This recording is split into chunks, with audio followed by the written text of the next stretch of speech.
আমার আপনার নবী যখন ইসলামের দাওয়াত দিতেছিল, আমার আপনার নবী রহমাতুল লিল আলামিন যখন ইসলামের দাওয়াত দিতেছে,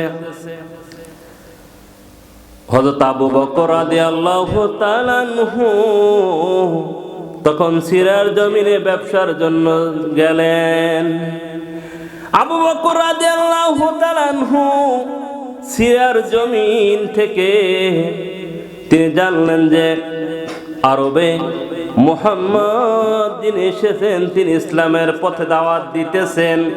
এই কথা আবু বকরের কানে গেল। সিরিয়ায় বসে আবু বকর ভাবতেছে, আমি দেখব লোকটা যদি সৎ হয়, এই লোকের হাতে আমি কালেমা পড়ে মুসলমান হয়ে যাব। লা ইলাহা ইল্লাল্লাহু মুহাম্মাদুর রাসূলুল্লাহ সাল্লাল্লাহু আলাইহি ওয়াসাল্লাম। আবু বকর রাদিয়াল্লাহু তাআলা আনহু চিন্তা করতেছে, যদি আব্দুল্লাহর ছেলে মুহাম্মদ যিনি ইসলামের দাওয়াত দিতেছে,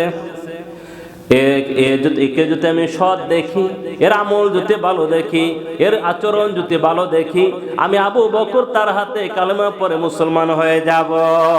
সুবহানাল্লাহ।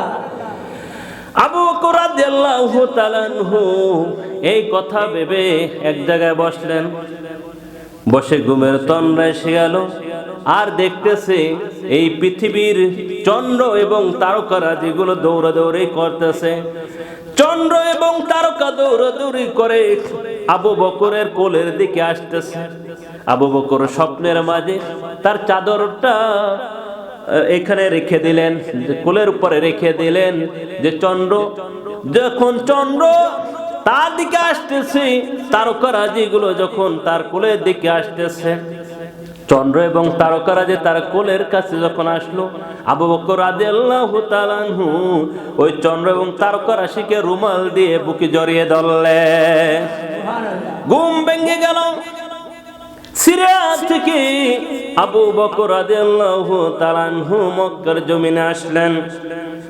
এসে দেখতেছে আব্দুল্লাহর ছেলে মুহাম্মদ ইসলামের দাওয়াতের কথা বলতেছে।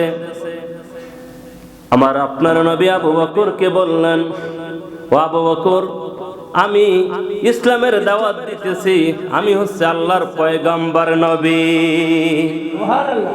আল্লাহ পাক আমাকে ইসলামের দাওয়াত দিয়েছেন, কালিমার দাওয়াত দিয়েছেন। আমি এই কালিমার দাওয়াতটা আল্লাহ পাকের পরিচয়টা এই পৃথিবীর মাঝে ছড়িয়ে দেব। সুবহানাল্লাহ। আবু বকর রাদিয়াল্লাহু তাআলা আনহু বলে, আপনি যে সত্য নবী এর একটা প্রমাণ দেন, আপনার একটা কারামত দেখান, প্রমাণ দেখান। আমার নবী রাহমাতুল লিল আলামিন বললে, আবু বকর রে, তোমার কোলে যে চন্দ্র সূর্য গুলো এসেছিল, এর চেয়েও বেশি প্রমাণ লাগবে নি। সুবহানাল্লাহ। আবু বকর রাদিয়াল্লাহু তাআলা চিন্তা করতেছে, হায় রে, আমি সিরিয়ায় বসে এই স্বপ্ন দেখছি, এ জানে কিভাবে? তাহলে নিশ্চয়ই সত্য এই নবী হবে। আমার নবী বলল, আবু বকর, এই চন্দ্র সূর্য যে তোমার কোলে এসেছে, এর চেয়েও কি বেশি তোমার কারামত লাগবে নি? আবু বকর বুঝে গেছে এনি হলো সত্য নবী, আর কোনো কারামত লাগবে না। ইয়া রাসূলুল্লাহ, ইয়া হাবিবাল্লাহ, আমাকে কালেমা পড়ায় দেন, লা ইলাহা ইল্লাল্লাহু মুহাম্মাদুর রাসূলুল্লাহ। সুবহানাল্লাহ।